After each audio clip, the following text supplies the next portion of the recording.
What is going on today, guys? AU here, and today we're bringing you week 6 of the ISL Game of the Weeks. Today's Game of the Weeks are actually going to be pretty pivotal in playoff races again.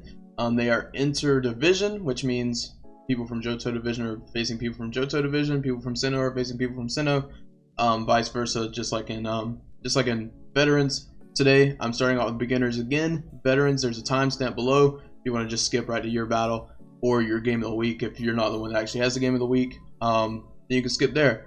But I do want to say that if you are new here, subscribe. This is not something like my regular content is. Usually I'm doing like battles, team builders and stuff, but this is something that I have fun, kind of like a analysis kind of thing in the ISL, which is a league that a bunch of my friends are in. So I figured I'd do this and have a little bit of fun with it, and you can kind of see how the rankings go up and down, how my predictions play out, and stuff like that. So I'm just gonna jump right into the power rankings. This week it is the Chicago Fire types versus the Cryptic Probats, which is Polo, and I've already forgot who the Chicago Fire types are. I'm not gonna lie to you. Here it's Polo versus Gecko. Okay, so Polo, you've heard about him on the channel before. One of my really good friends. And I said in week 2, I think week 2 or 3, I said look out for Polo because I know he's going to be coming up. He had a first rough couple 2 or 3 games, but I knew that the end of his season was only to come up from him, and that's what he's been doing. He's 2-3 now. I think he was 0-3. I don't remember if he was 0-3, but or 1-2, and then he lost the game. Either way, he just beat Viz, which was last season's champion, so that was like a huge win for Polo, putting him at 2-3. -3 differential, but that's not horrible for a 2-3 record. It looks like one game still has an extension, which would be the Tennessee Toxtricities versus the Teal Salamance. So Fist versus, I don't know who the Toxtricities are. But depending on how the Toxtricities win that game or lose that game, actually if they lose that game 0-6, they're still above Polo. So Polo's sitting at a nice 4th place right now. If he wins against the Chicago Fire types, we'll give him a +2 differential. He still sits around 4th, but it's going to be big in the playoff race because that means the Chicago Fire types go to 1-5.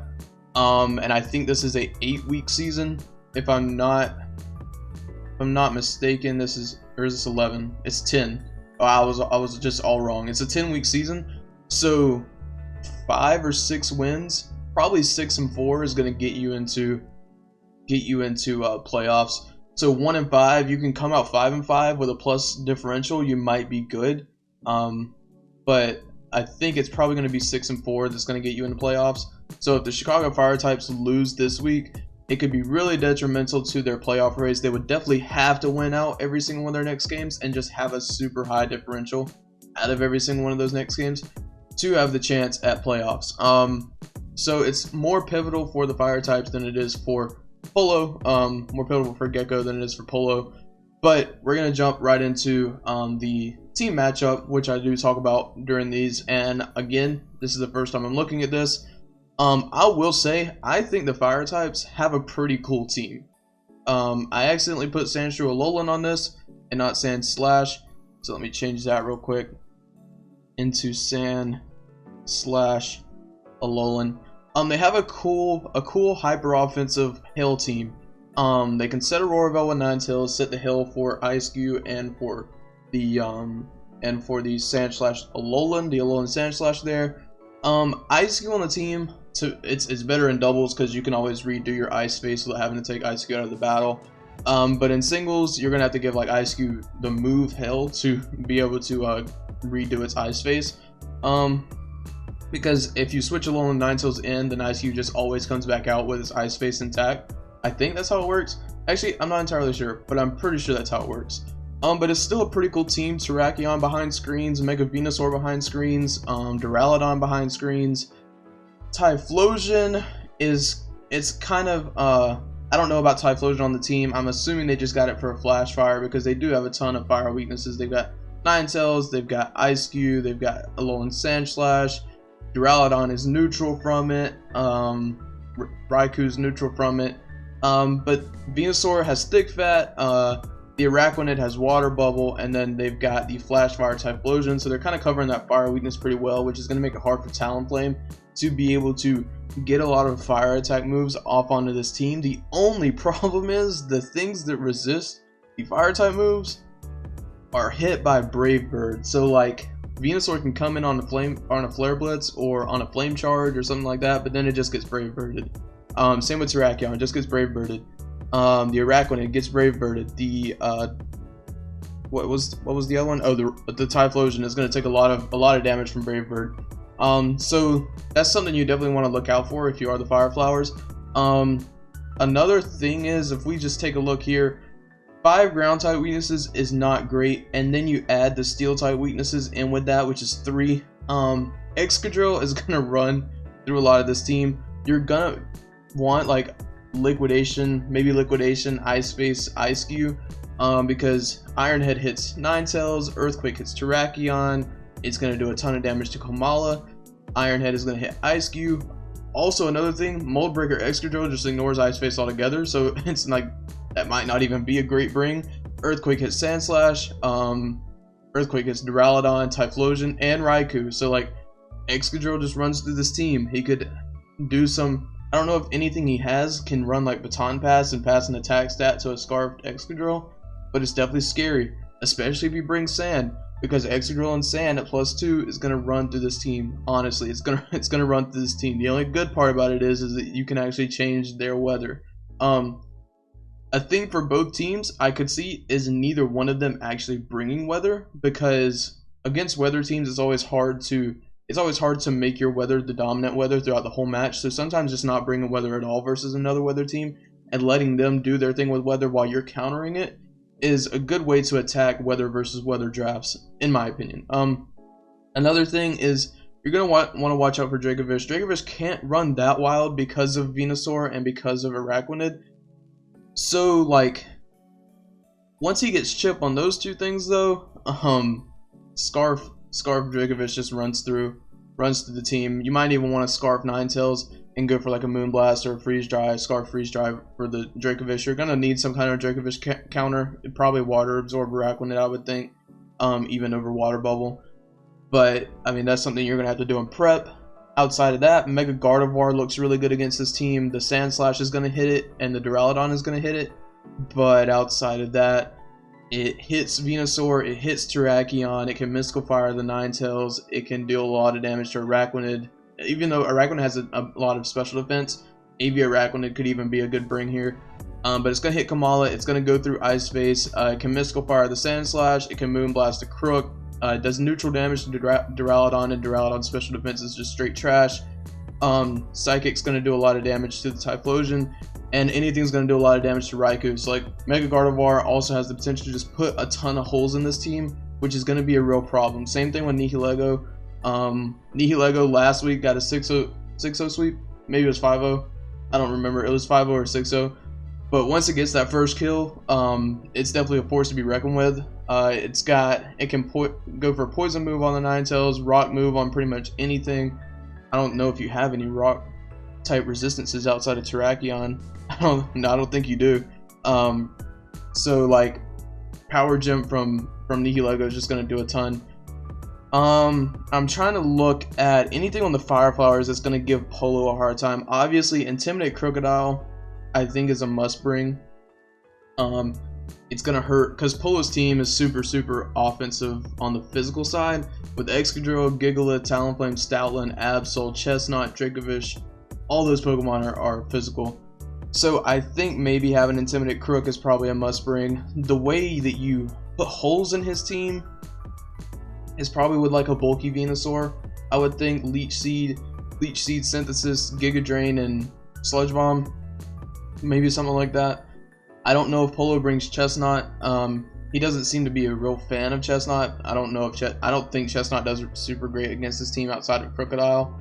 But he could bring it just to stop the Leech Seed. But even if he does, then you're hitting him with a Sludge Bomb. So that's not something he wants to be hit with. And then you've got Typhlosion too. I don't think that Chestnut's a likely bring versus your team. So like bulky Mega Venusaur with, like I said, Leech Seed, Synthesis, Giga Drain, Sludge Bomb can put a lot of a dent into his team, it can chip a lot of his Pokemon down to let something like a Scarf Terrakion or a Scarf Alola Ninetales come in and just finish up the rest of it. I think that's probably the game plan I would go with into Polo's team. But yeah, I think if I had to pick like I do all the time, if I had to pick a team that had the better matchup here, I would say it's probably Polo. Offensive Hail is just, it's a hard thing to deal with, and not if it's not doubles. I think in doubles it's a lot easier, but the ice type Pokemon are always so frail, you can't ever really get a switch in. But I could be wrong. So definitely, if you want to make playoffs, you're gonna have to prove me wrong 100%. But I do think Polo probably has the upper hand, just because his weather is better than your weather. I hate to say it, but it definitely is. So expect some shenanigans from the fire types. But with that, we're gonna jump into the veterans, and I'll catch you guys there. Alright, and we're here with the veterans. As you can see here, you might miss it if I don't point it out, but I have actually joined this league officially. I took over a team that was supposed to be 3-0. I mean, not 3-0. They were supposed to be 0-3. Actually, they were supposed to be 0-4 whenever I took them over, but luckily I got 2 rematches. But I had to play with their old draft in those rematches. I ended up winning 1 game, lost another game. But then I just played with my team for the first time today, the day that I'm recording it, and actually picked up a win. So we're sitting at 2-3, which isn't horrible. Definitely, I do have room to come back and make playoffs in this, so maybe I'll have a game of the week at one point. But the game of the week this week is between the San Francisco Arcaniners and the Baltimore Blissies. 2 teams that you've seen have the game of the week before. 2 really good players. One is KJ of the San Francisco Arcaniners. You've heard about him before. And the other is Lambo. I think Lambo had game of the week on week 1 or week 2. And I had said that I think that he is recording. I have figured out that he is. He told me he is recording this. So if you watch my draft league, you know that I just actually dropped one because it was like kind of not, it wasn't functioning with my schedule and stuff. And you're kind of looking for some more draft league content. Both of these players do draft league content, so both of them will be in the description below, so definitely check them out if you want to watch draft league. But the Baltimore Blissies were 4-0. They just had a rough loss to Nut. I don't know what his team name is actually. I have no idea what his team name is. But they just lost to Nut this past week. And then KJ started out really strong, and then I think he lost the game. Maybe he lost 2 games in a row, but I think he won this last week. KJ seems broken, honestly. But if the Baltimore Blissies lose this one, depending on how bad KJ wins, if he does win, the Blissies could go down to 4th, depending on if the Scythers win too. If the Scythers win and KJ wins by a +4 or more, then the Baltimore Blissies would flip to 4th, and KJ would be either 2nd or 3rd, depending on how much the Scythers win by. Actually, I think if the Scythers win, they're just going to be ahead of KJ anyways. So, yeah, so KJ would be 3rd, Baltimore Blissies would be 4th. If KJ loses, he has the potential to go down to what looks like, what is that, 1, 2, 3, 4, 5, 6. He could go down all the way to 6th if he loses this game. Depending on how bad he loses and how much I win, if I do win this next week, let's just base everything off of if everybody below KJ wins and he loses by a big enough differential, he could go all the way down to 7th, to be honest. Like, this league is looking very, very close all the way from 1st to, well, actually not from 1st, from 2nd to 7th. All these middle teams are very, very close in games. But we're going to take a look at the matchup doc. You've seen these 2 teams before, KJ with his Mega Gallade team, and Lambo with his Psy Spam team. The thing with Psychic Terrain is it's gonna make, I don't know, Gallade can't use Shadow Sneak. I know that it gets that priority move. You can't use priority moves. Alola Mug's not gonna be able to use Shadow Sneak. Does anything else on KJ's side want to have any kind of priority? I don't think so. So priority is not gonna be a thing in this game. The one thing that Psychic Terrain does do is it makes Gallade's Psycho Cuts and stuff stronger, which is going to be something that might hurt Lambo a little bit more than it helps him. Just looking at the matchup again, Lambo has like a very bulky defensive core with Suicune, Mandibuzz, Piloswine, Golem Alola, Wigglytuff, Marowak's a pretty bulky offensive Pokemon, and then they've got the Fortress there to set like spikes and stealth rocks and just kind of hazard stack against the team. Honestly, hazard stacking against KJ I think is actually, well, he's got some defoggers. He's got Coco, he's got Superior, he's got Gligar and Yanmega. So Gligar can come in and kind of defog whenever it wants to, but if it doesn't come in soon enough, then the hazard stacking might still be kind of a thing. I think getting rocks up though versus both of these teams are going to be important, because I can see a lot of switching around going on in this game, trying to get positioning for your Pokemon that are supposed to do a lot of damage to do a lot of damage. I know KJ, he's going to have the Volt Switch, he's going to have to U-turn around to kind of position either his Coco, his Superior, or his Victini, maybe even his Mega Gallade. He needs to position those Pokemon in a way to hit Lambo's defensive core really hard, because if he doesn't, Lambo's going to be able to take the safe hits. He's going to be able to take the hits from the Mega Gallade with Mandibuzz. He's going to be able to take the hits from Victini with Suicune. He's going to be able to take the hits from Coco with Piloswine. So KJ's got to find out some kind of way to break those three walls. If he doesn't, then Lambo's going to have no problem positioning himself to sweep with Mega Alakazam or Lele or Gengar.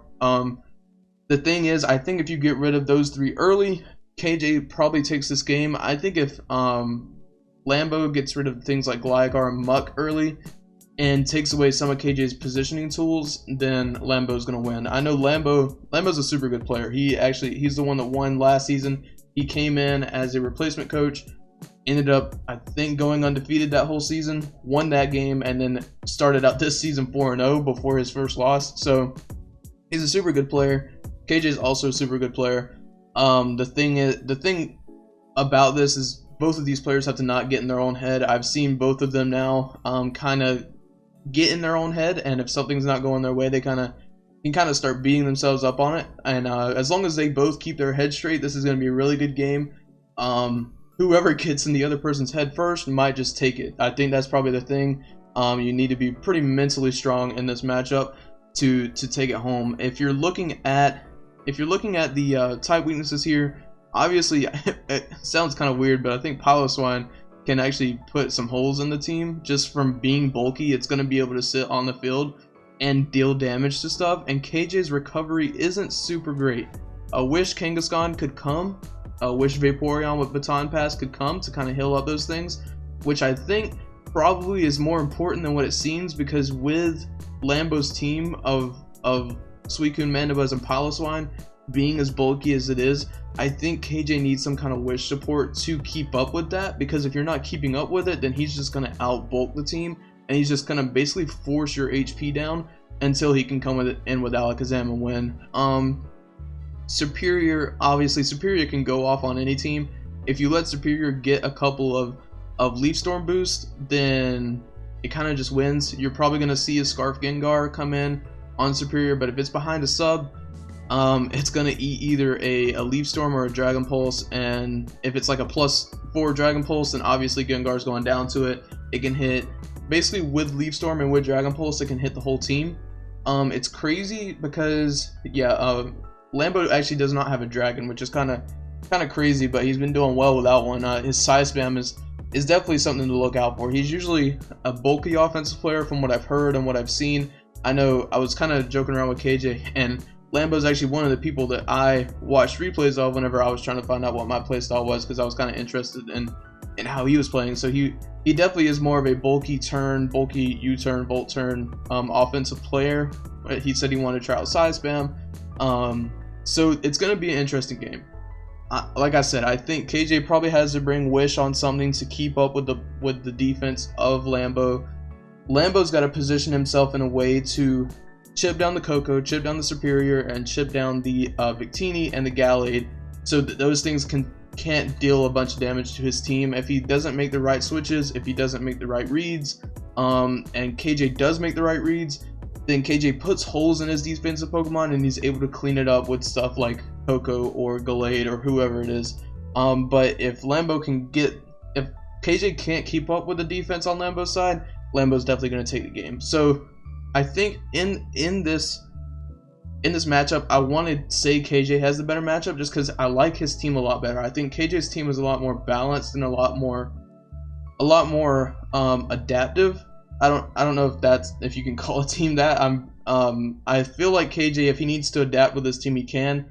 I feel like with Lambo, if you take out his defensive core, then he can go down. He can definitely go down. It's just that people are having a hard time taking down his defensive core because Suicune, Mandibuzz, and Piloswine are just very, very bulky Pokemon with good recovery, which Suicune gets rest, but Roost and stuff like that, like, it's just kind of annoying to try to take out those 3 Pokemon. But if you do it early on, then you should have no problem being able to deal with the Tapu Lele and Mega Alakazam, because I feel like, what does KJ have that can actually take those hits?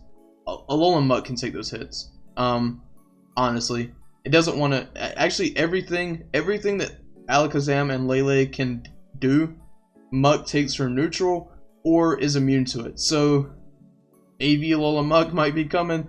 I don't know, but as long as KJ has something that can take those hits, and like bringing a Wish Pokemon plus AV Muck could serve him pretty well, just because Muck's going to be able to sit on the field, just kind of like Piloswine. It's going to be able to sit on the field and is going to be able to put holes in whatever the Lambo has. Plus, knockoff is just really good versus Lambo. You can knock off a Specs of Lele, knock off leftovers on Suicune and Mandibuzz, knock off Eviolite on Piloswine, knock off a Scarf on Gengar. Just knocking off a lot of things are going to be good. You obviously will want to watch out for the Cobalion because you don't want to give it a justified boost. But I haven't seen him bring Cobalion a whole lot.